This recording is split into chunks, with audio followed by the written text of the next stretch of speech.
nós começamos mais um Liberdade de Opinião direto do Rio de Janeiro, onde encontramos o jornalista Sidney Rezende. Fala, Sidney, bom dia. Tudo bem, Colom? Bom dia. Senhoras e senhores, bom dia também. Tudo bem com você? Tudo em paz, Sidney. Você queria, antes da gente entrar nos nossos assuntos do dia, falar algo sobre um comentário de ontem sobre aquele assunto da morte do homem negro na porta do Carrefour em Porto Alegre, não é isso? É verdade. Entrei em contato com você te pedindo permissão muito rapidamente para você veja, a televisão é um veículo muito poderoso. Óbvio que eu sei disso, sou profissional de comunicação, né? E a televisão conjugada com a internet maximiza tudo de uma dimensão assim absurda. Eu fiz um comentário ontem e eu acho que eu usei o verbo descartar de maneira imprópria. Queria fazer uma correção porque contaminou parte do meu comentário ontem e eu quero explicar por quê. Quero até já pedir desculpas à delegada Roberta Bertoldo, ela é da 2ª Delegacia de Homicídio e Proteção à Pessoa de Porto Alegre. Ela que está responsável por esse inquérito e essa apuração da morte do João Alberto Silveira Freitas. Pelo seguinte, eu fiz uma referência aos primeiros comentários dela, as primeiras entrevistas dela sobre o caso e depois os desdobramentos em demais entrevistas que ela fez e eu utilizei que ela teria descartado, foi o verbo que eu usei, a possibilidade de ter uma ligação racial ou ter qualquer conotação ou motivação racista, né, no que aconteceu lá. E, na verdade, não é isso. Então, eu quero já, como eu disse, pedir desculpas e fazer uma correção. O que acontece é o seguinte, o que ela disse lá atrás era que, a princípio, não se vislumbrava que a cor da pele desse indivíduo tenha sido, de alguma forma, a causa ou tenha atuado decisivamente para que se desenvolvesse essa ação. E aí ela diz, aí vem aí onde eu escorreguei, né? O inquérito policial está instaurado para apurar todas essas circunstâncias. Então, ela não descartou. Eu disse, olha, que ela tinha descartado essa possibilidade. Não, ela disse que até aquele momento, naquele início da investigação, isso não se apresentava, mas que o inquérito estaria em andamento. Então, eu quero fazer esse registro, porque, na verdade, quando eu faço o comentário que fiz ontem, e eu disse que contaminou parte do raciocínio, leva ao público ao equívoco. Claro que todas as pessoas que assistiram ontem não estão assistindo hoje, então essa correção, ela tem um alcance parcial. Mas fica aqui meu respeito e dizer a compreensão que a gente tem que ter da importância da televisão, a importância da comunicação em geral, da internet e sempre restaurar a verdade. Então, mais uma vez, delegada, perdão porque realmente foi um equívoco da minha parte na hora de transmitir, ainda que espontaneamente, e improviso de ontem. Vamos em frente, Colombo. Feito o registro, Sidney, vamos em frente então com os nossos assuntos de hoje. Bom, enquanto os brasileiros seguem esperando uma vacina, né, muitos ansiosos, a vacina que pode nos imunizar contra a Covid-19, os casos, as internações, as mortes pela doença estão aumentando em algumas regiões do Brasil. Ainda durante o novo dia de hoje, nós já giramos pelo Rio de Janeiro, por São Paulo, Pernambuco, Bahia, Rio Grande do Sul e as coisas não vão nada bem. Bom, o Ministério da Saúde indica que a região sudeste inteira, por exemplo, tem um cenário que provoca preocupação. Este aumento, Sidney, de casos de Covid-19 em alguns estados, muitos dos quais eu citei agora, indica que nós precisamos tomar alguma espécie de medida emergencial, como, por exemplo, retomar em alguma medida, não como aconteceu no início do ano, mas em alguma medida, regras mais rígidas de isolamento social? Bem, não vamos a tanto nesse preciso momento, mas o sinal amarelo está aceso. Porque em março os números davam conta de 1.000 mortes por dia. Hoje a média é de 484 mortes. É um número alto, mas é um número abaixo da metade do que se apresentava em março. Então são duas realidades distintas. O problema é esse aí que você disse, que é esse aumento na média neste preciso momento. E ele se dá, se você me permite, sem alarmismo, né? Apenas para registro de como é um sinal de alerta e precisamos agir nesse momento, e as autoridades têm que capitanear esta ação. Já se vê isso, um crescimento. Rio Grande do Sul, Santa Catarina, Espírito Santo, Rio de Janeiro, Minas Gerais, São Paulo, Goiás, Mato Grosso do Sul, Amapá e Roraima. Então, em todos esses estados, a média aumentou. Aí quando você diz, é preciso ter uma ação, é preciso ter cuidado, é preciso ter um alerta, é preciso agir, eu diria que sim, é preciso agir. De que maneira? Redobrar todos os cuidados, talvez intensificar as informações, fugirmos do negacionismo, né? Dizer, não, isso não é problema, pior já passou, daqui a pouco vem a vacina, nada é para agora. Então, neste preciso momento, é preciso sim ter esse cuidado. Não no sentido de fazer um lockdown, fechar tudo de uma vez, mas é preciso fazer agora uma ação mais emergencial para justamente evitar que a situação se agrave e aí sim se coloque na mesa uma hipótese mais radical. Agora, essa oscilação pode ser normal no período de pandemia, Sidney? Melhorar um pouquinho, piorar um pouquinho, depois voltar a melhorar? É uma oscilação normal para um período de uma pandemia tão longa quanto essa que nós estamos enfrentando? Colombo, dizem os infectologistas, até porque essa doença ela é diferente de outras epidemias, que tem acontecido em alguns países onde a doença foi acometida inicialmente, antes da gente aqui, que tem ocorrido sim oscilações, muito por conta de afrouxamentos, não é afrouxamento de ação objetiva de autoridades, não, e de administrações sociais. Se dá até do ponto de vista das pessoas. Elas começam a achar, repito, que o pior já passou, que a doença não é tão grave como era antes, que não se aguenta mais ficar em casa e é hora de sair. E onde isso aconteceu, está havendo um refluxo. Então, não é, no caso nosso, uma segunda onda, é um movimento dessa média móvel que preocupa as autoridades, porque aí vem, para mais adiante, aquela preocupação anterior, é que se aumentar muito a procura de leitos hospitalares, nós vamos ter uma sobrecarga nos hospitais, como era a preocupação lá atrás. Hoje ela é menor, mas como ela é crescente, por isso alerta.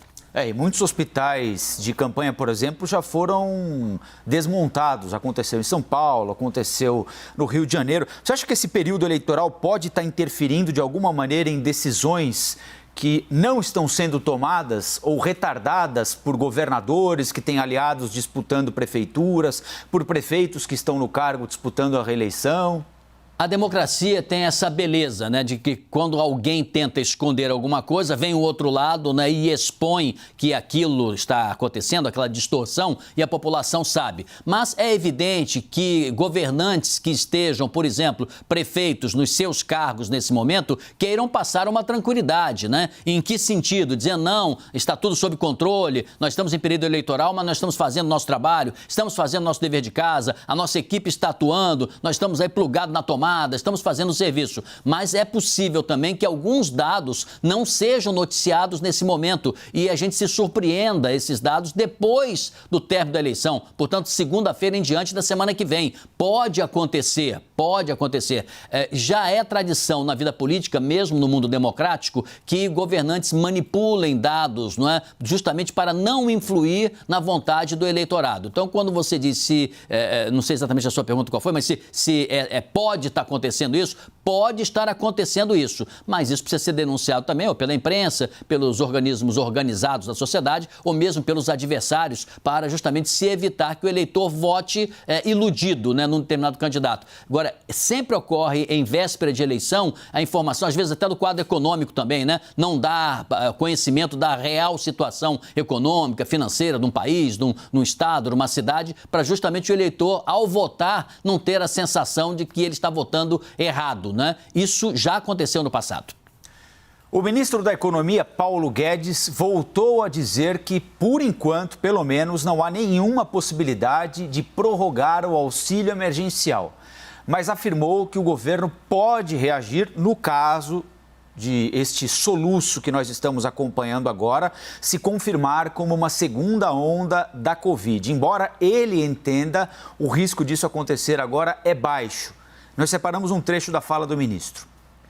Do ponto de vista do governo, não existe a prorrogação do auxílio emergencial. É evidente que há muita pressão política para isso acontecer. Se houver uma evidência empírica, o Brasil tiver de novo 1.000 mortes, se tiver uma segunda onda efetivamente, nós já sabemos como reagir, nós já sabemos programas que funcionaram melhor. Sidney, eu li hoje de manhã aqui, para quem acompanha a leitura dos jornais, que eu faço por volta ali de 15 para 7 aqui no Novo Dia, uma reportagem que está hoje na capa da Folha de São Paulo, só para ilustrar um pouco disso que a gente está falando, né? Para humanizar um pouco essa história do auxílio emergencial. A Folha de São Paulo ouviu uma manicure que mora em Suzano, Grande São Paulo, Lisbela Rodrigues, 66 anos, e ela diz o seguinte: na periferia, ou você come ou paga as contas. Isso com a redução do auxílio emergencial de R$ 600 para R$ 300. Até agora, em janeiro, não haverá nem os R$ 300, não haverá nada. E a gente também não tem por que acreditar que a economia vá reagir de maneira muito rápida, que serão gerados muitos empregos, ao ponto de essas pessoas não precisarem mais desse dinheiro para comer ou para pagar a conta. O que fazer, com essa gente toda, Sidney? Bom, a senhora, apesar de ser um exemplo que poderia ser isolado, mas não é, ela contou o drama do dia a dia de quem tem pouco dinheiro no bolso, né? Por isso que o quadro anterior, quando se tinha R$600 no bolso, era um alento, né? Porque era a possibilidade de você ter a cesta básica e ainda sobrar alguma coisa para atualizar até as suas contas. Agora, o governo certamente vai ser pressionado, e aí é hora do Congresso também já antecipadamente pensar uma eventual hipótese, não de voltar o quadro anterior, como dissemos, não é que não possa voltar o quadro anterior, esperamos que não, mas o quadro ainda é sensível nesse momento para se ter alguma saída, mas emergencial, que seja alimentar, né? Restaurantes populares, liberação de cestas básicas, socorros que num outro momento poderia parecer que você estava dando o peixe, não ensinando a pescar, mas não é o momento. Agora nós estamos com os rios poluídos, né? Seria a contaminação e a pandemia, nós estamos sem condições de deslocamento das pessoas, nós estamos num quadro completamente anormal. Provavelmente o governo vai ter que repensar. A equipe econômica já disse em outro momento que se fosse uma ajuda emergencial de até R$200, seria mais confortável para as contas, né? O ideal para a equipe econômica é não ter nenhuma emergência nesse sentido para tentar, de alguma maneira, retomar um quadro mínimo de normalidade, que não é o momento, o quadro é anormal. Se persistir esse aprofundamento da crise, que já é econômica, que já é financeira e da pandemia, inevitavelmente o governo vai ser instado a tomar alguma medida emergencial. Ou ele se antecipa internamente, Poder Executivo, ou vai ser pressionado pelo Congresso. Isso pode acontecer mesmo em período aparentemente de recesso no fim do ano e início do ano que vem. Agora, o espaço fiscal para isso inexiste, não é, Sidney?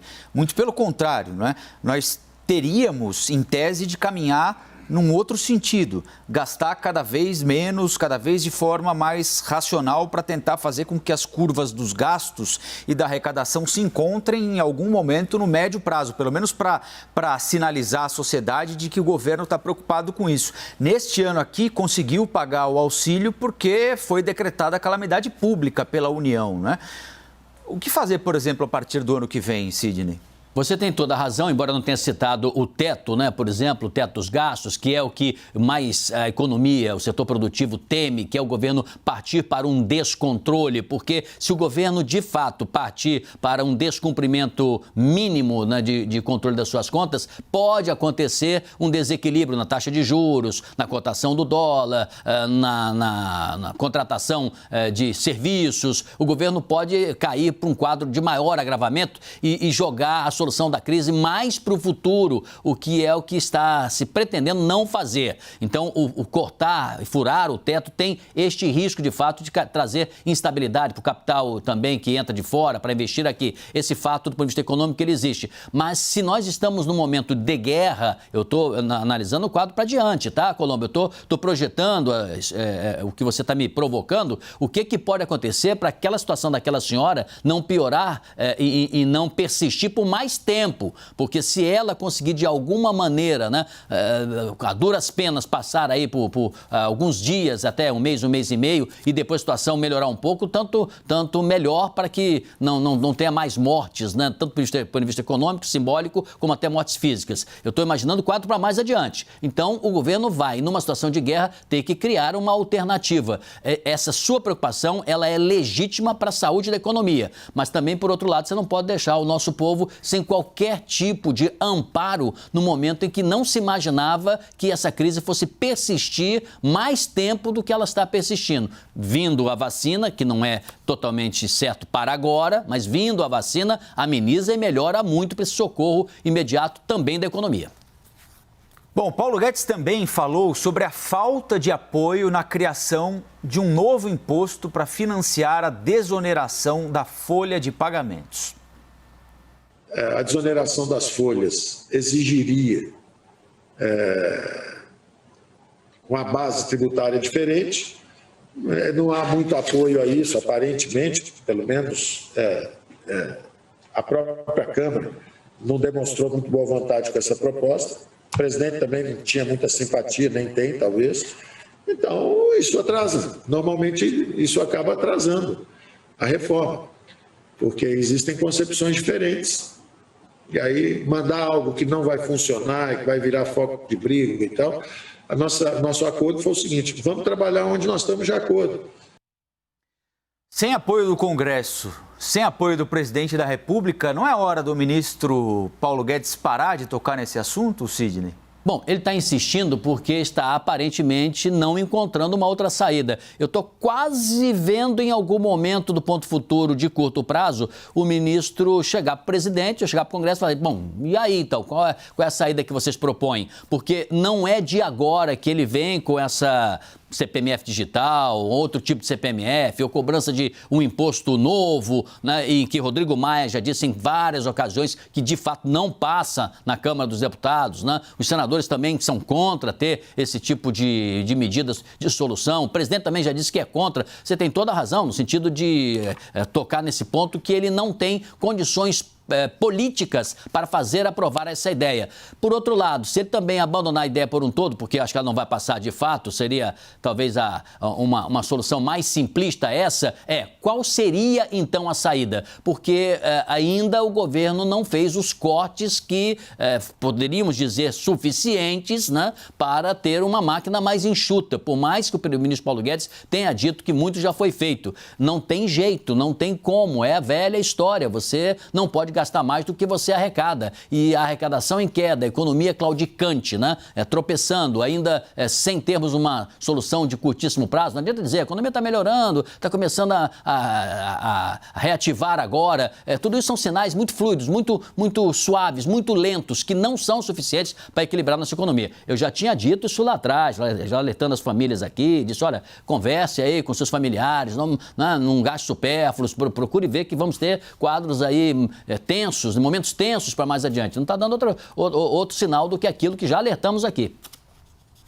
Bom, o ministro Paulo Guedes também disse que o governo vai para a ofensiva, vai jogar no ataque nos próximos 2 anos, na metade final do mandato do presidente Jair Bolsonaro. Ele prometeu privatizações e reformas, admitiu falha da equipe econômica no cumprimento de metas de abertura da economia para o comércio exterior, mas disse que agora esse tema vai seguir de forma gradual, segura e inexorável. Sidney Rezende, este é um outro tema que até agora não andou no governo Bolsonaro, as privatizações prometidas pelo ministro Paulo Guedes. O antigo secretário de desestatização, Salim Matar, pediu o boné, incomodado com a demora das coisas em Brasília. Agora vai? Colombo, não vai na velocidade que quer o ministro. Agora, eu não conheço nos últimos 40 anos, nenhum ministro da Fazenda, nenhum ministro da Economia, nem ministro do Planejamento, né, que também atua ali nessa mesma área, nenhum ministro da Indústria e Comércio, vamos estender, né, que fosse um portador de más notícias. Nunca vi. Todos eles precisam dizer que vai dar, que a situação vai ficar melhor um pouco mais adiante, o governo está fazendo hoje a plantação, mas vai colher mais adiante. Esse é o discurso. O ministro, portanto, está em linha com todos os seus antecessores, que é propagar uma imagem que o futuro de curto prazo ou de médio vai ser melhor do que o presente. Ponto. Ele está fazendo esse serviço dele. Não conseguiu passar nos 2 primeiros anos o programa de privatização e ele vai ter dificuldades. Esse ano já... Ele está dizendo ano que vem já era. O ano que vem, até fevereiro, é a nova eleição da casa, não vai acontecer. Depois vai ter que se esperar ver qual a nova composição do Congresso Nacional a partir da presidência da Câmara. Isso demora um pouquinho, vai haver uma rearticulação. Os novos prefeitos também vão querer jogar o próximo jogo. Vamos dizer aí que os primeiros 4 meses do ano que vem serão meses mais para a política do que para a economia. Depois dá uma certa engrenada, se aprova, se inicia a discussão de algumas reformas mais periféricas e menos importantes e menos polêmicas. O governo força para tentar a privatização, acho que pode conseguir uma ou outra, pequena também, então vai ser o primeiro semestre tenso. Vamos para o segundo semestre. Segundo semestre aí já se começa a bater o bumbo da eleição presidencial. Então é muito, muito difícil. E essa ideia aí de que agora o comércio vai, a coisa vai, tem que combinar, não é com os russos, não. Tem que combinar com os russos, combinar com os chineses, combinar com os americanos, combinar com os europeus, porque está todo mundo mais ou menos no mesmo compasso, tentando sair de uma pandemia. A economia está botando o planeta tenso. Não é o Brasil só, o mundo todo está tenso. Tem esse livre comércio, agora as coisas vão avançar. É otimismo de ministro da Economia. Não acredito que vai ser neste ritmo que pensa o ministro. Agora, sobre o novo imposto, o ministro disse que ele, o presidente, o Congresso têm compreensões diferentes. Você acha que no tema privatizações, ele, o presidente, por exemplo, tem opiniões convergentes? O presidente o apoia quando o ministro diz que quer privatizar uma determinada empresa? O presidente está convencido de que privatizações são um bom negócio? Colombo, a biografia do deputado Jair Bolsonaro, do presidente Bolsonaro já eleito e as ações do presidente Bolsonaro já empossado dão conta que ele não é um entusiasta nessa matéria. Ele diz, não entendo nada de economia, entendo de política, conversa, né? Conversa. Ele pode não entender, claro, como um economista, mas ele, se fosse bobo, não seria presidente da República e não teria sido reeleito tantas vezes. Não tem bobo, né, na política desse nível, ainda mais um presidente da República. Então, o presidente sabe muito bem para onde pode ventar e para onde não pode ventar. Ele dá uma olhada na biruta, assim, até por sensibilidade, né? Pode nem ser por tanto conhecimento profundo, mas por sensibilidade, o faro. Eu tenho um cachorrinho em casa, não sei se você tem também, quando o cachorrinho, ele cheira, assim, ele dá uma olhada, ele sabe se vai chover, se não vai chover, se é a comida que está vindo aí, se não está, logo sai e vai atrás da pessoa que tem comida. Ele não é bobo, não, ele sabe onde está o petisco, né? O político sabe onde está o petisco também, né? Então, o que significa? Significa que o presidente nunca foi um entusiasta de privatizações dessa ordem, mas não significa que não possa aprovar algumas delas. Agora, tem que combinar com o Congresso. Não é o melhor parceiro, vamos dizer assim, para passear no parque, para passear na orla, para defender a privatização. O ministro Paulo Guedes vai ter que buscar outras alianças, né, além da do presidente. O presidente pode apoiar aqui e ali. O todo, não acredito. Sidney, valeu mais uma vez e até o próximo Liberdade de Opinião, hein? Até amanhã, Colombo. Obrigado a todos.